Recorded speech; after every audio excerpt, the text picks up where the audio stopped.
ಲೋಕಸಭೆ ಬಳಿಕ ಪರಿಷತ್ನಲ್ಲೂ BJP JDS ದೋಸ್ತಿ ಮುಂದುವರಿದಿದೆ. ಲೋಕಸಭಾ ಎಲೆಕ್ಷನ್ನಲ್ಲಿ ಜೆಡಿಎಸ್ ಕೆಲಸಕ್ಕೆ ಬಿಜೆಪಿ ಮೆಚ್ಚುಗೆ ವ್ಯಕ್ತಪಡಿಸಿದೆ.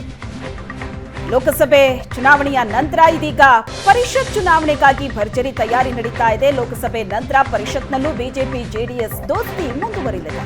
ಲೋಕಸಭಾ ಎಲೆಕ್ಷನ್ನಲ್ಲಿ ಜೆಡಿಎಸ್ ಕೆಲಸಕ್ಕೆ ಬಿಜೆಪಿ ಮೆಚ್ಚುಗೆಯನ್ನ ವ್ಯಕ್ತಪಡಿಸಿದೆ. ಬಿಜೆಪಿ ಚುನಾವಣಾ ನಿರ್ವಹಣಾ ಅವಲೋಕನ ಸಭೆಯಲ್ಲಿ ಈ ವಿಚಾರ ಚರ್ಚೆ ಆಗಿದೆ. ಒಬ್ಬ ಜೆಡಿಎಸ್ ಶಾಸಕ ಬಿಟ್ಟು ಉಳಿದ 18 ಶಾಸಕರು ಉತ್ತಮವಾಗಿ ಕೆಲಸ ಮಾಡಿದ್ದಾರೆ. ಅಭ್ಯರ್ಥಿಗಳ ಪರ ಜೆಡಿಎಸ್ ನಾಯಕರು ಶಕ್ತಿ ಮೀರಿ ಶ್ರಮಿಸಿದ್ದಾರೆ ಅಂತ ಬಿಜೆಪಿ ಹೇಳಿದೆ. ಶಾಸಕ ಶರಣಗೌಡ ಕಂದಕೂರು ಮೈತ್ರಿ ಪರ ಕೆಲಸ ಮಾಡಿಲ್ವಂತೆ. ಮೈತ್ರಿ ಧರ್ಮ ಪಾಲಿಸದ ಶರಣಗೌಡ ವಿರುದ್ಧ ಬಿಜೆಪಿ ಬೇಸರವನ್ನ ವ್ಯಕ್ತಪಡಿಸಿದೆ. ಪರಿಷತ್ ಎಲೆಕ್ಷನ್ನಲ್ಲಿ ಒಟ್ಟಿಗೆ ಹೋರಾಟ ಮಾಡೋದರ ಬಗ್ಗೆ ಚರ್ಚೆ ಆಗಿದೆ. ಹೊಂದಾಣಿಕೆಯಿಂದ ಕೆಲಸ ಮಾಡಿದ್ರೆ ಗೆಲುವು ಗ್ಯಾರಂಟಿ ಅಂತ ದೋಸ್ತಿಗಳು ಅಭಿಪ್ರಾಯಪಟ್ಟಿದ್ದಾರೆ. ಈ ಬಗ್ಗೆ ಹೆಚ್ಚಿನ ಡೀಟೇಲ್ಸ್ ಅನ್ನ ಕೊಡ್ತಾರೆ ನಮ್ಮ ಪ್ರತಿನಿಧಿ ಆನಂದ್ ಬೈದಮನೆ ಸಂಪರ್ಕದಲ್ಲಿದ್ದಾರೆ. ಆನಂದ್, ಲೋಕಸಭೆ ಚುನಾವಣೆ ಆಯಿತು, ಪರಿಷತ್ ಚುನಾವಣೆ ಬರ್ತಾ ಇದ್ದು, ಈಗ ಪರಿಷತ್ನಲ್ಲೂ ಒಟ್ಟಿಗೆ ಹೋಗೋದಕ್ಕೆ ಬಿಜೆಪಿ ಜೆಡಿಎಸ್ ಹಾಗಾದ್ರೆ ತೀರ್ಮಾನ ಮಾಡಿದೆ. ಯಾಕಂದ್ರೆ ಲೋಕಸಭೆ ಚುನಾವಣೆಯಲ್ಲಿ ಜೆಡಿಎಸ್ ನಿಂದ ಬಹಳಷ್ಟು ಬಲ ಸಿಕ್ಕಿದೆ ಅನ್ನುವಂತಹ ವಿಚಾರ ಸಭೆಯಲ್ಲಿ ಚರ್ಚೆ ಆಗಿದೆ ಅಂತಾಯ್ತು.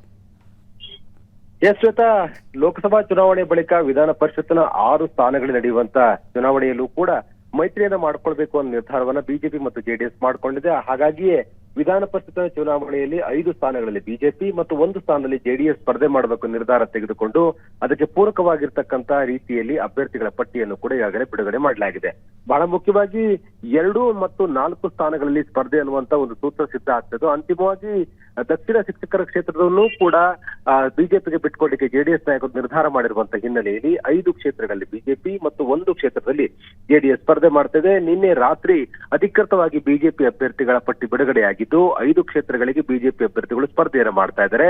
ಇನ್ನೊಂದು ಕಡೆ ಜೆಡಿಎಸ್ ನ ಹಾಲಿ ವಿಧಾನ ಪರಿಷತ್ ಸದಸ್ಯರಾಗಿರುವಂತಹ SL ಭೋಜೇಗೌಡರು ನೈಋತ್ಯ ಶಿಕ್ಷಕರ ಕ್ಷೇತ್ರದಲ್ಲಿ ಸ್ಪರ್ಧೆ ಮಾಡೋದ್ರ ಮೂಲಕ ಗಮನವನ್ನು ಸೆಳೀತಾ ಇದ್ದಾರೆ.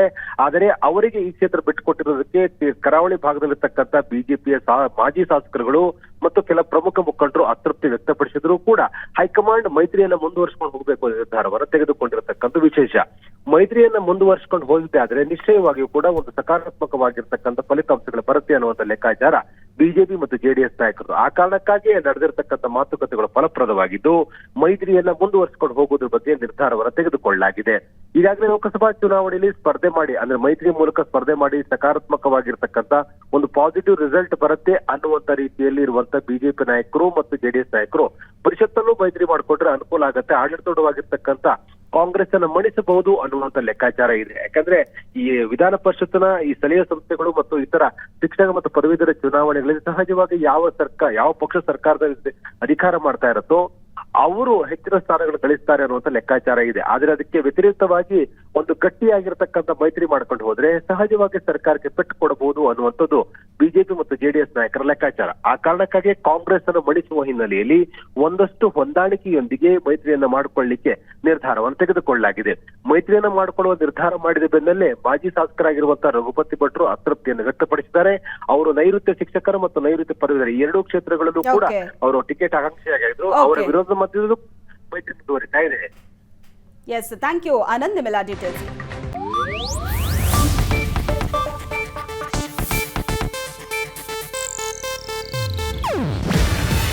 ಇದು ಏಷ್ಯಾನೆಟ್ ನ್ಯೂಸ್ ನೆಟ್ವರ್ಕ್ ಪ್ರಸ್ತುತಿ. ನೀವು ನೋಡ್ತಿದ್ದೀರಾ ಏಷ್ಯಾನೆಟ್ ಸುವರ್ಣ ನ್ಯೂಸ್.